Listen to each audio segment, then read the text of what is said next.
So let's talk about asking invasion questions.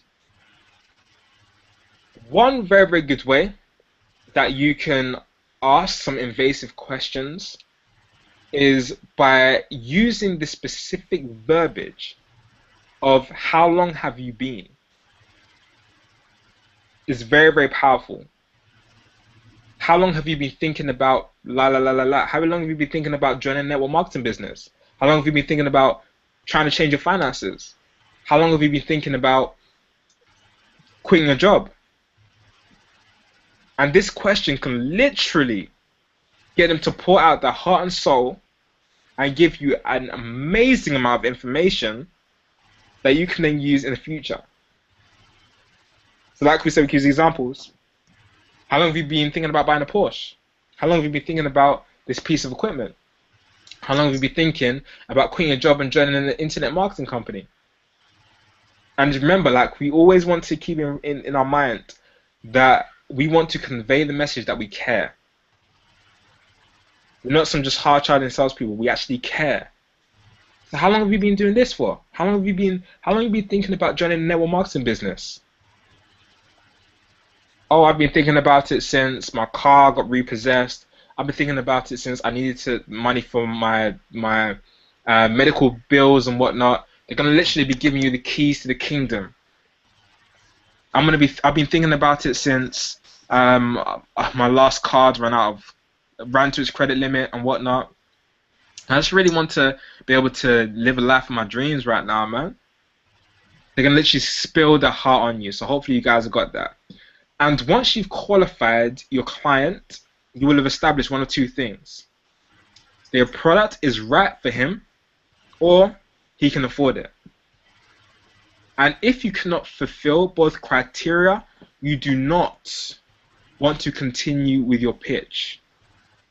You want to stop there and then, and you want to either advise him to somebody else, or you want to just say, thank you very much for the call. It's very, very good speaking to you. Have a great day. Bye-bye. That's it. So just always remember that. You do not want to present to people. If you have hair clippers, you do not want to present to bald people. Just remember that. So here's some 3 different responses to any question that you ask. If somebody was to respond to a question and they'll say, things really suck right now, do not get stuck. And this is a very, very common problem I see a lot of people make. They just follow the script directly. Now, like we said, the script is a guideline, but it's not like a fact book. If somebody says things really suck right now, I'm really late on my bills, like my mom just died, la la la la la, do not say, okay, great. We want to take this opportunity to match or elevate his specific state. For example, things could be worse, and that's why I'm here today. Or I hear you. That's exactly why I'm calling today. What am I doing? I'm using. I can still transition into the rest of my script, but I'm not specifically saying, okay, great. It's great that your mom just died. It's great that you were late on your bills, because that just shows that you don't care. And you always want to make sure that you convey the message that you care. I keep saying this again and again and again because I really, really, really want to drill this in your mind. You are there to show that you care. Point blank, period. And like we said, you want to make sure that your client feels kind of the pain still. You don't want to alleviate his pain just yet. You want to make sure that he still feels pain so he can make a decision to get out of that pain. So just think of it like tough love. Second response to a question. Things are great, or things are not that great. I'm behind on some of my bills. Again, you don't want to say, okay, great. It breaks rapport. So you want to kind of have like a bit of an elevated tone and say, I totally understand, and that's exactly why I called you. I totally understand, and that's exactly why I called you. You don't want to say, oh man, that's awful, because this will sound like very disingenuous and whatnot. You want to just slightly elevate his tone and elevate where he's at right now and elevate his energy level and then respond at that energy level, because that's called mirroring. And mirroring, if you have somebody that has the same kind of body language as you, unconsciously, it builds massive amounts of rapport with somebody. If they have the same kind of tonality as you, if they speak in a fast manner like you do, or maybe a slow manner that you do, it builds massive amounts of rapport with your prospect. That's why you want to come to your prospect and come at your prospect at their energy level. And third thing, if somebody says, things are going very, very well, I've just made a lot of money, I just won the lottery, I just got a bonus from my boss, yada, yada, yada. You want to make sure you match him in his tonality, and you want to sound slightly optimistic, and you want to maybe say, well, you seem to be doing better than most folks. Well, you seem to be doing better than most folks. You seem to be doing better than most people. Point blank period. So again, you want to raise your tonality and raise your energy level just so it matches him. That's the very, very big point I'm just trying to drill in with you guys. And if he sounds very, very upbeat, like he's like, oh yeah, things are amazing right now, I just bought a Lamborghini last week, yada, yada, yada. Great, good for you. Sound genuine. I sound like you really actually care. But like we said, just match his level, and that's how you can respond to any question. So here's a few tips when you're asking about money, because money is a question that a lot of people have a problem asking for and asking about, and you don't want to seem too invasive, because money is kind of like a soft spot for people. But at the same time, like we said, we want to find out if your prospect can actually afford your product or service. So always keep in mind that you have to have a disarming tone when you're asking for money. And you want to have like, it's no big deal. It's no big deal. It's no big deal whatsoever. You want to kind of have a disarming, reasonable person tonality. Now, the money, it's no big deal. Just a ballpark. And you want to make sure you're casual as possible when you're asking for money. You don't want to seem like, don't be like, oh, how much money have you got right now? How much money have you got right now? How much is your bank account right now? That sounds invasive. You want to make sure you have a disarming tone. So when we actually transition, in terms of once we've asked all the questions to qualify the prospect, we now have to go into the next pillar. Once we've identified all of the intelligence, once we've got all of the answers, once we found the buyer's whys and whatnot, once we found out if he can afford it, and if he can afford it, and if the product or service does provide a solution to his specific problem, then you want to use this transition. And this just works. It just works. So make sure you guys write this down. Well, based on everything you just told me, it sounds like I've got the perfect fit for you.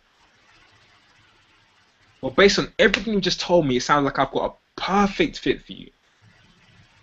Point blank period. That's it.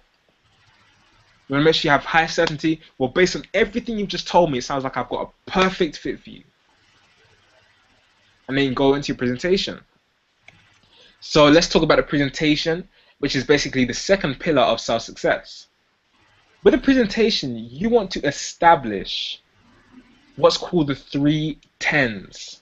Write this down.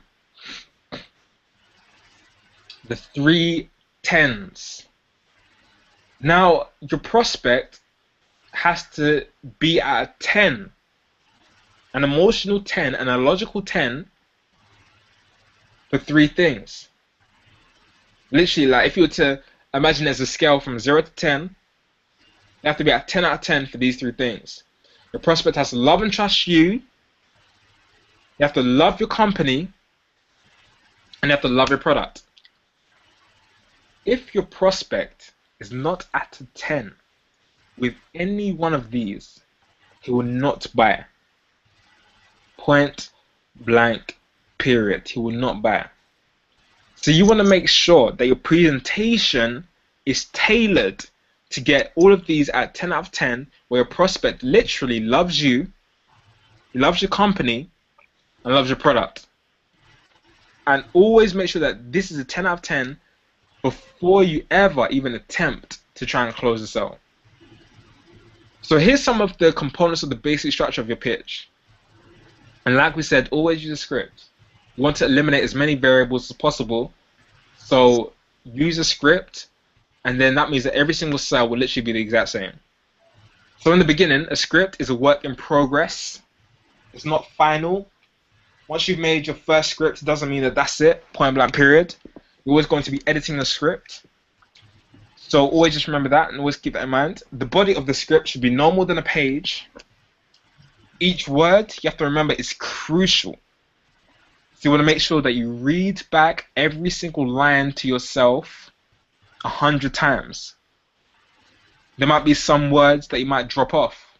There might be some words that you might, for example, if you say, oh, it is a great product, or it is a great something, you might change the it is to it's if that flows better for you.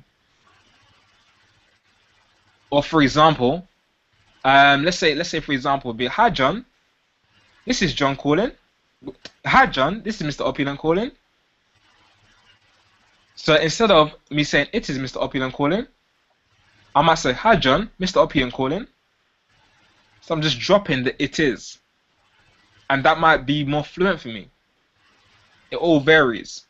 But like we said, you just want to make sure it sounds as fluid as possible and it matches how you would normally speak. With the presentation, you want to make sure you're painting pictures, and to do so you want to use comparisons and metaphors. For example, just imagine what your life will be like if you never ever had to worry about finances again.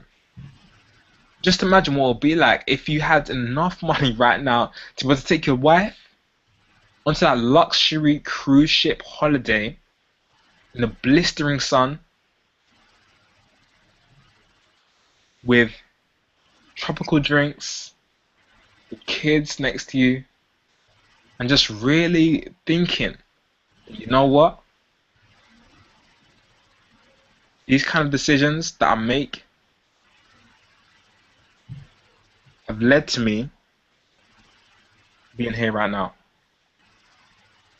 What am I doing? I'm building a picture in his mind of a luxury cruise ship holiday, his wife being next to him, they're happy and whatnot, his kids being there happy, and him making the right decision. And like we said, people think in terms of pictures. So you want to make sure that you're painting a lot of pictures and use a lot of comparisons and metaphors in your actual presentation. You want to, if possible, you want to link your good or service to a trustworthy figure. For example, let's say you are trying to promote an email marketing company. You might say, oh, Tony Robbins, one of the biggest internet marketing gurus, he even uses this specific email marketing company. You might be talking about Aweber or GetResponse or something like that. And what that does is you're literally making an association in somebody's mind that important people use these kind of products. And you want to use it as much as possible. For example, let's say you're part of Empower Network. You might say top 7-figure earners. You've probably heard of top 7-figure earners like David Wood, correct? Top 7-figure earners, David Wood, he uses this specific product. He uses this exact blogging platform to create 7 figures online. So what are you doing in the prospect's mind? Blog equals money. Blog equals success. That's what's happening in the prospect's mind. So you want to make sure that you're linking your good to a good or service to a trustworthy figure. Number 6 point is always create urgency in your last paragraph, but don't lie. For example, don't say that there's only 3 spots left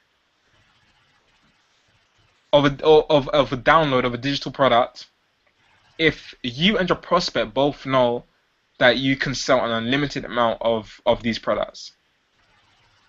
Don't lie, because like we said, we want to maintain our ethics, but at the same time, we want to create urgency.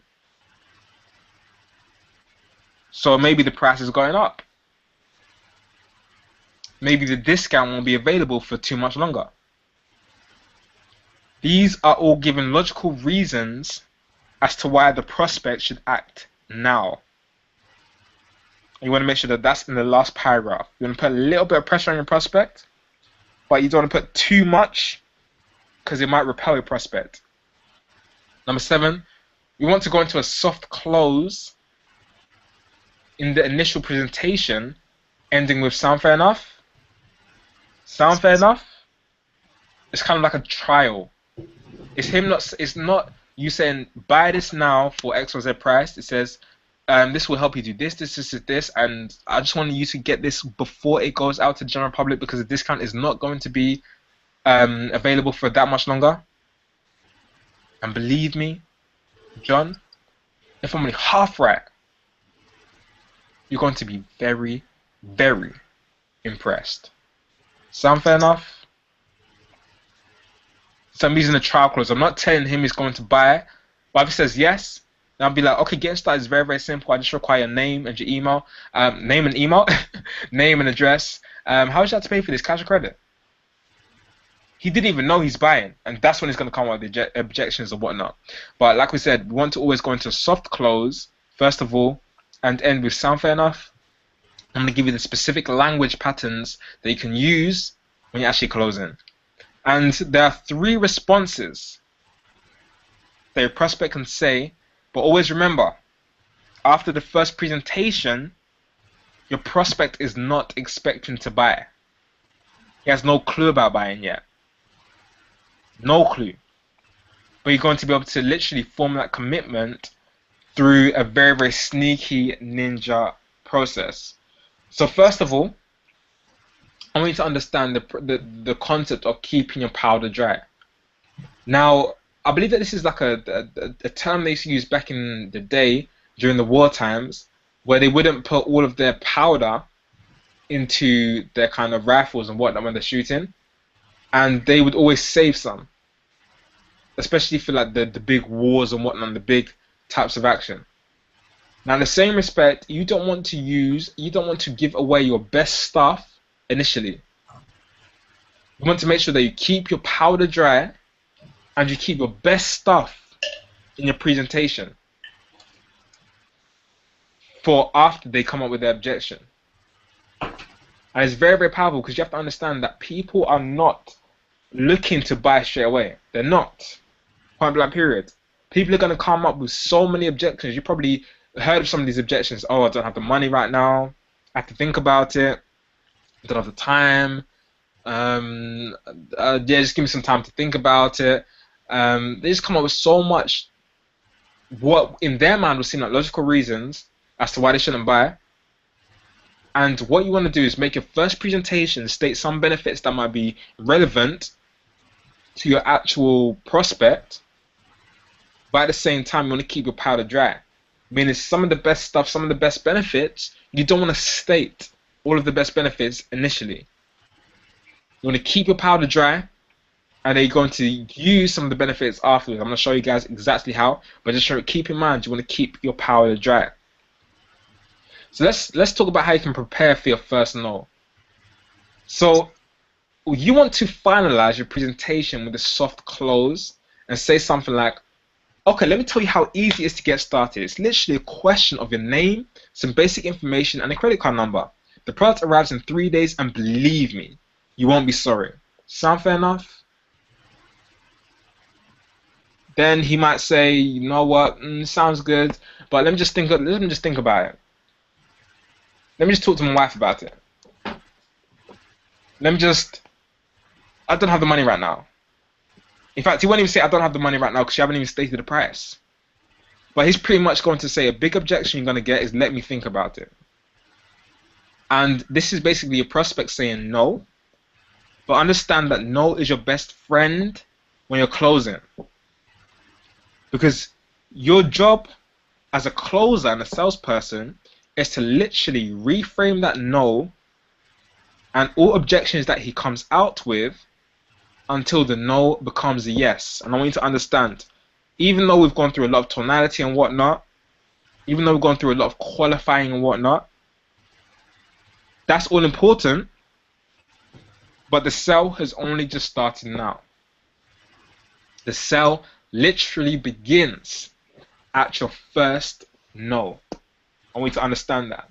When it comes up with, oh, I have to think about it, I don't have the money right now, yada yada yada, la la la la la, all that kind of rubbish, that's when the sale starts. That's when the big guns come out.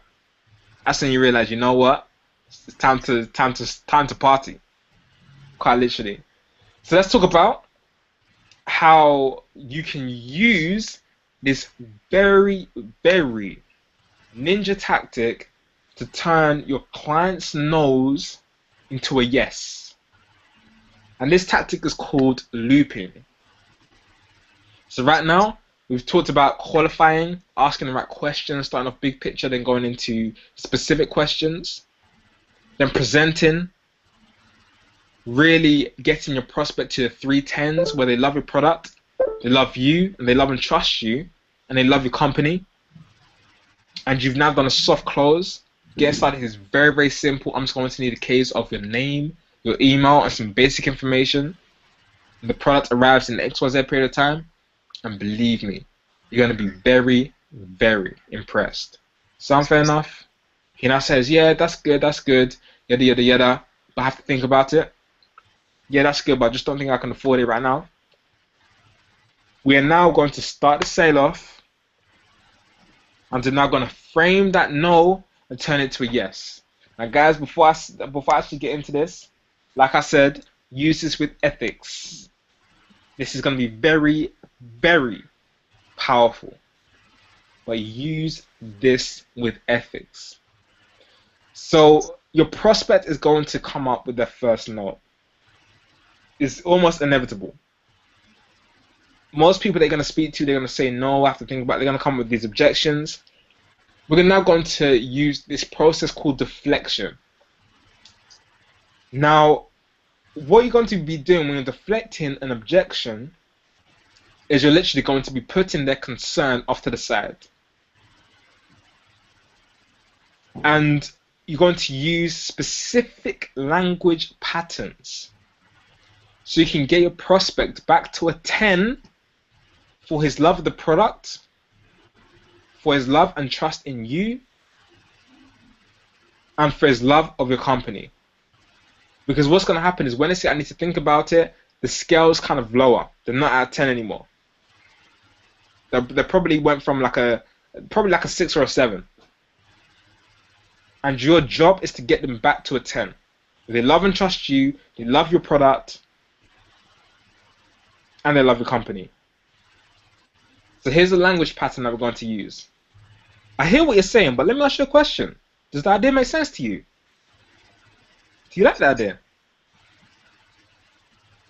I hear what you're saying, but let me ask you a question. Does the idea make sense to you?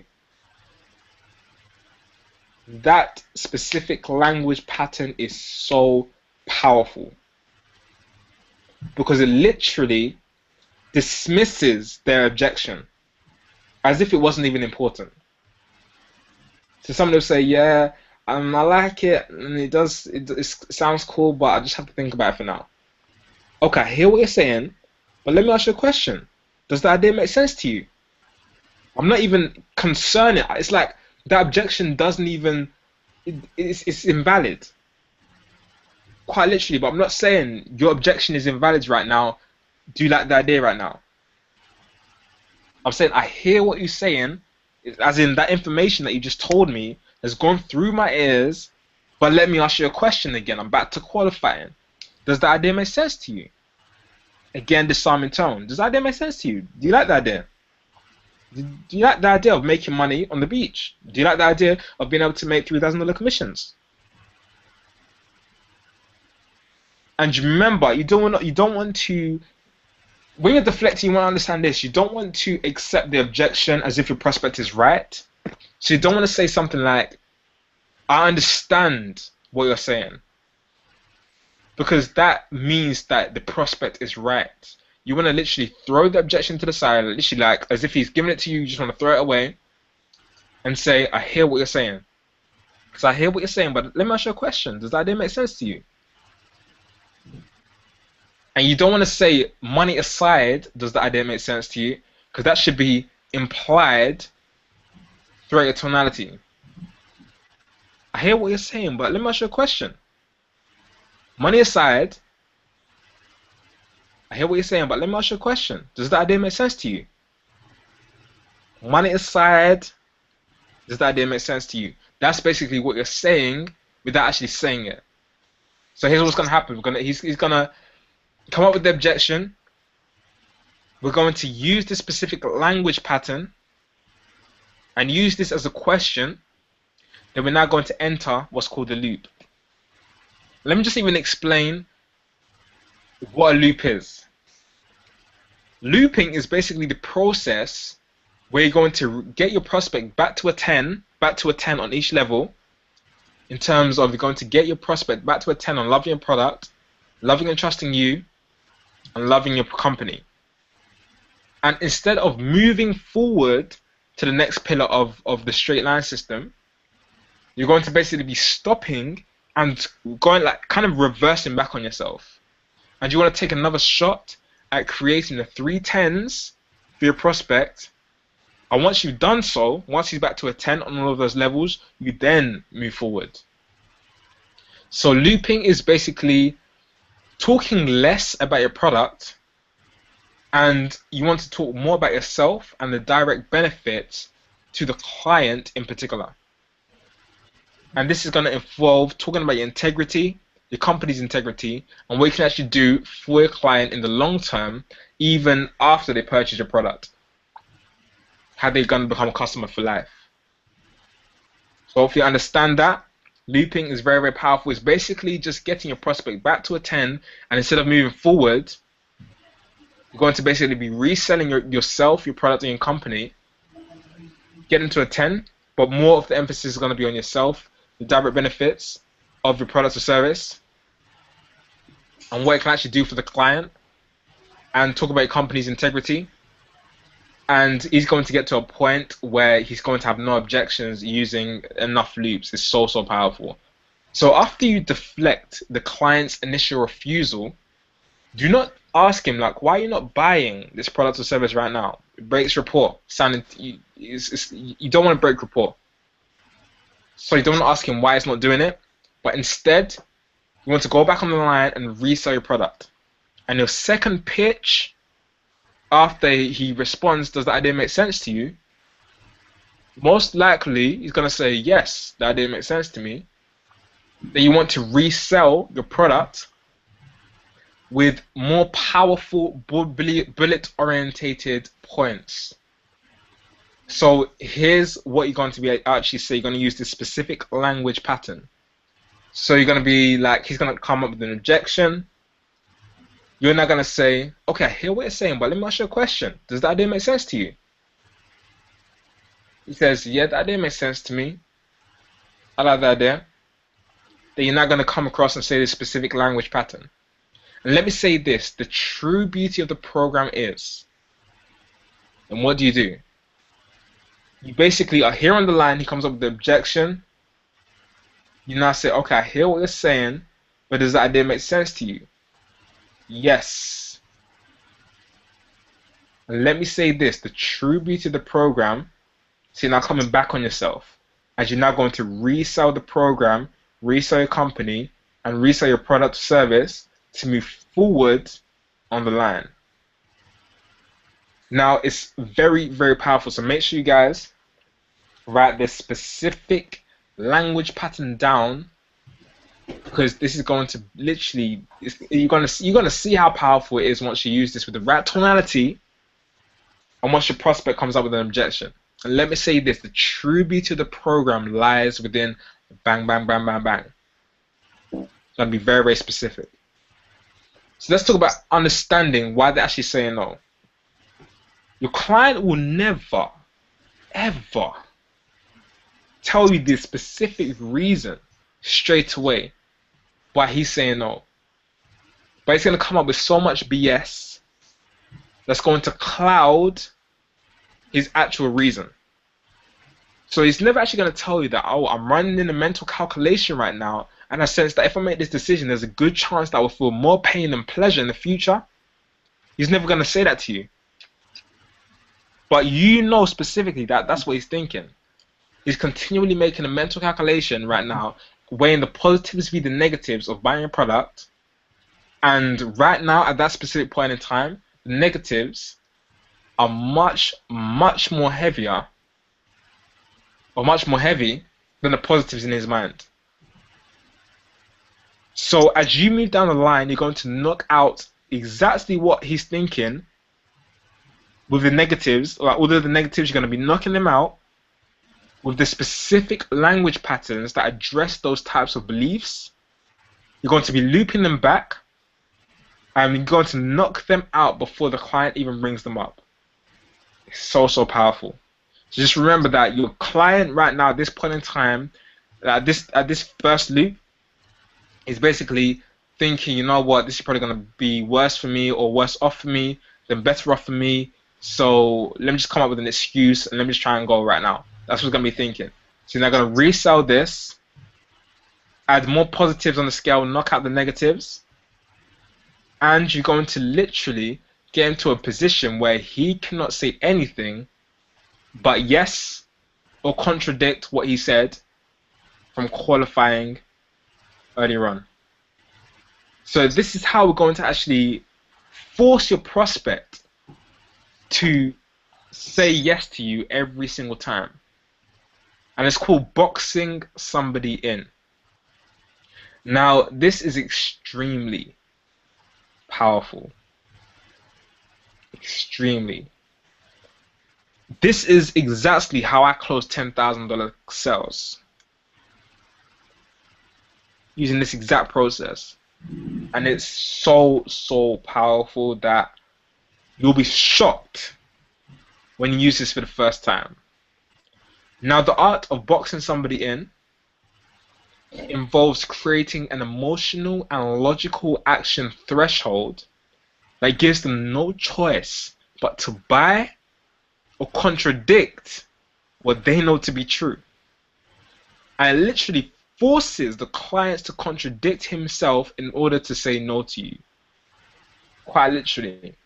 So what we're going to be doing is the art of boxing somebody in is putting the positives, knocking down the negatives, adding more and more positives, knocking down the negatives, creating logical reasons as to why I should buy. Because like we said, people make decisions based on logic and emotion. His logic is like the BS detector. If he sees that you're just full of hype, he's not going to buy. So I'm going to create logical reasons as to why he should buy right now. I'm going to create emotional reasons, because people buy off of emotion as well. And we're going to be knocking out his buying beliefs about all salespeople being bad, about it's bad to buy from somebody straight away and you have to think about it and whatnot. We're going to knock away all of his limiting buying beliefs, and we're going to replace them with new ones. And we're going to keep doing this, and it's going to get tighter and tighter and tighter until literally they have nowhere to go. It's extremely powerful.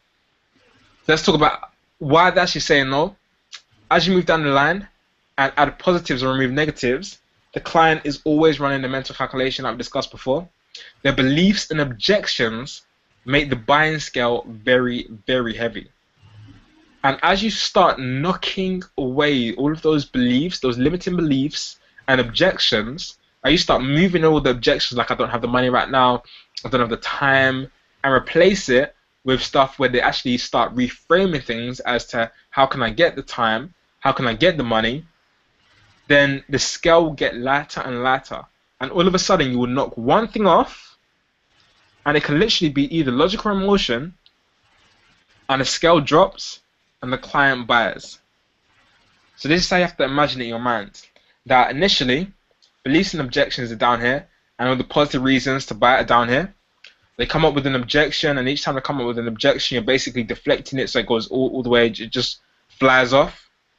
And then you add in more positive reasons, you're reselling your product, you add in more of the 3 10s, you're just stating more of the benefits, more of the benefits, more of the benefits, and what the product can do for them and whatnot. They come up with more objections, knock them out, more benefits, more benefits, more benefits. You knock out all of their buying beliefs about salespeople are bad, yada, yada, yada, and boom, you might knock one thing and the scale just tips, and they just start buying again and again and again and again and again. So let's talk about how to actually do this process to actually tip the scales and get them to be in a position where they have to buy, where they're literally forced to buy. So getting your product to a 10 should be very, very easy.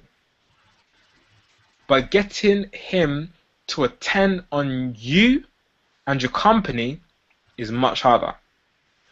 So in the first presentation, that's going to be about your product and whatnot, what the product can actually do for your prospect and whatnot. But you have to realize that that's probably the easiest part, saying that this is going to do this. Because you have to remember, you've already qualified that person, you've already found the problem, and you found where they want to go to and whatnot. So the presentation, you're going to be speaking about this can help you do this, this can help you do this, this can help you do this. And this product is being renowned by this 7-figure earner, yada yada, and whatnot.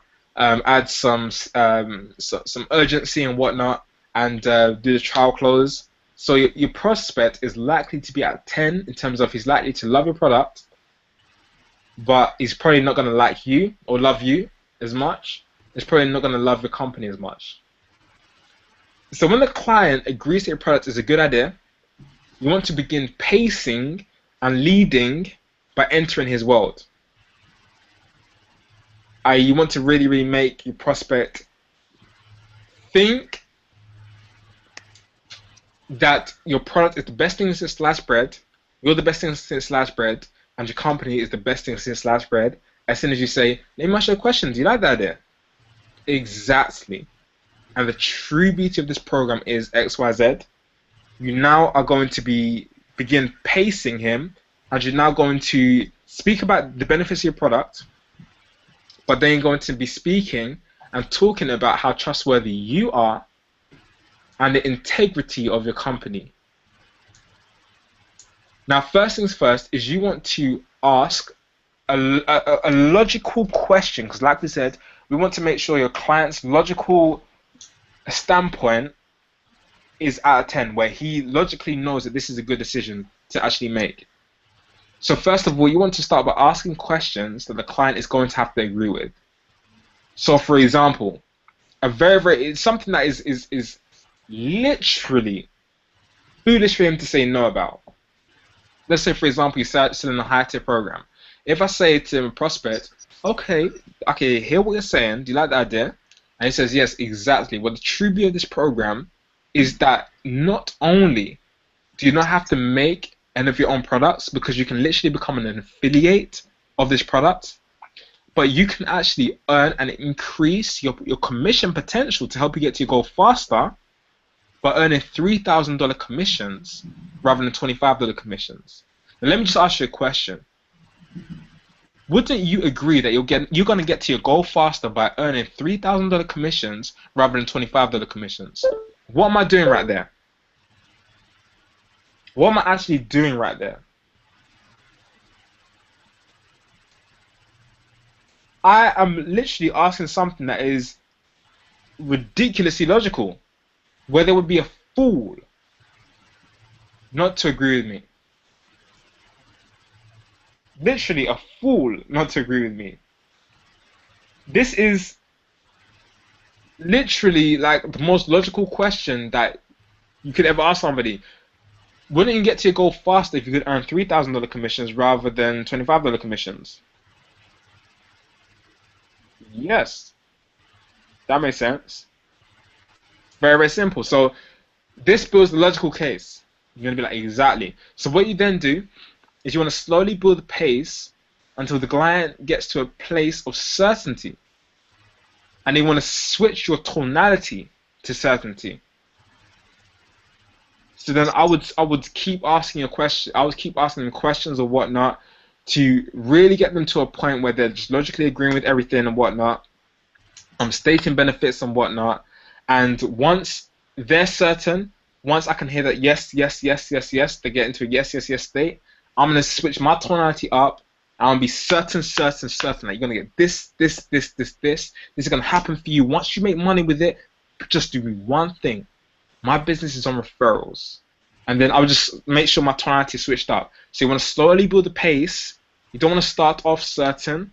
So let me ask you a question. Does that idea make sense to you? I'm not sounding bare certain. I'm sounding more as a reasonable person and somebody who actually cares. I'm going to slowly build that up until I get to a point of certainty. And you want to end your script off with a very, very powerful statement that future paces success. And you want to do so by painting a picture of the client as if he had already started enjoying the benefits of your product or service. Now, what this does is it takes the focus off of your product and it puts the focus on what the product can actually do for your prospect.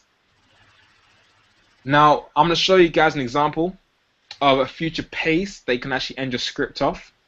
But what we want to do is when we're looping, he's going to come up with an objection first of all. I have to think about it. I'm going to ask him, okay, I hear what you're saying, but does that make sense to you?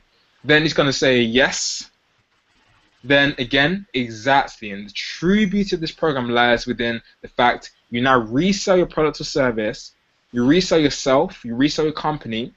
So I'm saying just amazing things about your product or service. Like the true beauty of this program is you can earn $3,000 commissions rather than earning $25 commissions.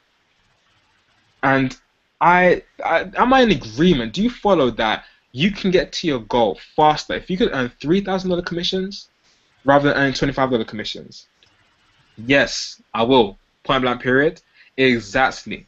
And in addition to this, you would actually be able to alleviate some of these problems, yada yada yada. So I'll start talking about my company and the product and yourself and whatnot. Then he's going to come up with another objection. You do the same process again. Okay, I hear what you're saying, but do you like that idea? Now what's going to happen is it's going to get tighter and tighter and tighter. You're going to stack more benefits every single time. You're going to be painting more pictures for him every single time. You're going to be leading him. You're going to be pacing him. You're going to be making him think about all the beautiful benefits of buying a product or service. And it's going to get to a point where literally by the third loop, most generally, he's going to crack. You're going to give him so many positive things and eliminate so many negative things. They're literally going to be taking the carpet away from his feet. And he's going to buy it there and then. Now I'm going to give you an example of how you can end your script so you can actually future pace him and get him to the 10. So for example, let's say for example you're selling an internet marketing product or you're an internet marketing consultant. You might ask a question like this. Let me ask you a question. If I've been mentoring you for the last 3 or 4 years, helping you make money on a consistent basis, you wouldn't be saying to me, let me think about it right now. You'll probably be saying, let me get started, right? What am I doing? I'm making them think that they've already got the kind of benefits from buying my product or service. I said, let me ask you a question. I'm coming in with a lot of certainty here. Let me ask you a question. If I had been mentoring you for the last 3 or 4 years, helping you make money in your business on a consistent basis, you wouldn't be saying, let me think about it right now. You'd probably be saying, how can I get started, right? I'm coming in with a lot of certainty because I know I'm right. If he's been making money on a consistent basis, he wouldn't be saying, let me think about it. He'll be saying, how soon can we get started? Point blank period. So if the client then says yes, and remember, this is going to be how you're going to be ending your script. You're going to be using a future pace. I'm getting him to think that he's already made money before he's even made money. Quite literally. So if the client says yes, you're going to move down a straight line. If he says no or maybe, then you have to get very, very certain because you know that what you're saying is right. So you'd be like, come on, are you really telling me if I had been making you money, if you've been making $3,000 commissions on a consistent basis, if you've been able to literally make your first $10,000, it's going to allow you to leave your job, are you really telling me right now, you want to be saying, get me started right now and plug me in at this level? A lot of certainty. You're going to be like, well, I never thought about it like that. Literally, I never thought about that. That's what's going to be going through his mind. There's going to be so much inner dialogue that's going to go through his mind. But because you come up with so much certainty and so much of a future pace, It's going to be thinking, okay, cool, this can actually help me get my $10,000 that I want. This can actually help me. They're kind of weighing upside and downside. And at this point, they're going to be seeing a tremendous upside and a little downside. Then once they actually, if they were to say no, then you come up with certainty. But what you basically be doing with this is you would need to say that, let's cut to the heart of the matter. You don't know me and you don't trust me. So let's deal with that. Because that's the thing that's stopping them from buying the product or service. Because like we said, if somebody knows that your product or service is going to help them make more money, and imagine if you had a machine that could constantly produce money, and you knew that $20,000 will pour out if you were to put $10,000 inside. There'll be no question whether you can get the money or not. No question whatsoever. You will get the money. Why? You're certain. But if you don't trust the person who's providing you with that machine, then quite literally, it's not because of the machine doesn't work that they're not buying. It's because they don't trust the person who's providing them with the machine. You have to understand that. That buy now is probably going to be a case where they don't trust you, which is the reason why they're not buying right there and then. So how do we overcome your prospects I don't trust salespeople belief? Like we said, people will not buy unless they trust you. So to get someone to actually trust you, we want to actually tell them without telling them that we're actually trustworthy. So we don't want to actually use the exact words that I'm trustworthy, that I'm the best person to trust, because that's going to sound like hype. If you say I'm the best person to trust, I'm the most trustworthy person you're ever going to meet, that's going to sound like hype. But we want to actually describe how trustworthy we are. For example, by talking about how we take pride, or how you take pride in following through with every single client that you have. Tell the client what you stand for. Tell the client what kind of a friend you are. Tell the client what kind of a heart you have. And all the things that if they knew, they would buy from you. So for example, let's talk about how you can loop and how you can sell yourself. So at this point, you want to reintroduce yourself at this point where you basically led with a lot of certainty and you've got that future pace where I say, let me just tell you, if I had helped you make your first $10,000, you wouldn't be saying, let me think about it right now. You'd probably be saying, how much of this can I buy right now? How much can I get started with? How soon can we get started? They're going to respond. They'll say, now let me just reintroduce myself, because probably at this point, you've probably forgot my name. Then you want to reintroduce yourself, and you want to basically communicate with the client and reiterate how trustworthy you are. And getting somebody to trust you can happen very, very quickly. You don't have to think that it's going to take a very, very long time. It's kind of like if you meet a girl for the first time, if you're a man, then that girl, if you meet her in a bar or a club or something like that, that girl could be a serial killer. But still, at some occasions, you might offer to drive her home. You might offer for her to come back to your house. Same way if somebody was at the bus stop with you, and you might have a conversation. You might say, "Hi, my name is this, where are you going today?" and stuff like that. You might have some conversation. Then, if he has maybe a friend that comes to pick him up, you might say, "Oh, do you want to lift to your destination as well?" And somebody might feel like they can trust you and be like, "Okay, thank you for that," and whatnot. If you seem like a genuine person that actually cares. And this is how you build trust massively, and how you can actually make somebody feel like they can actually trust you very, very quickly. So we're going to be using specific language and tonality that's going to show that we care to get people to trust you. So for example, we're going to say, I pride myself on doing this. I pride myself on doing that. I plan on being the top producer in my company, and I'm not going to get there without getting my clients giving me a ton of referrals. Now, John, and go to continue. So obviously I didn't have the exact language pattern, but you basically say, I pride myself on doing this. I pride myself on following up with every single customer. I pride myself on doing this. I pride myself on doing that. I plan on being the top producer in my company, and I'm not going to get there without my clients giving me a ton of referrals because they love me. Now, John, my business is referrals. I'm not going to get rich here.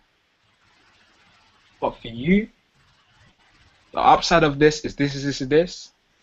And I really, really want you to get your wife the ring and the presents that she deserves for your wedding. Sound fair enough? Now that is getting the person to actually trust you. You're getting that person to build rapport with you. And you are reintroducing yourself so he can trust you. And it's very, very powerful. So in the second loop, on the second time it gives you an objection, you want to basically sell yourself and reiterate to that person that you know what, he can trust you and you are there to help. You're an expert, you're an authority, and you're enthusiastic, but you are there to help. And like we said, the tonality is going to do this.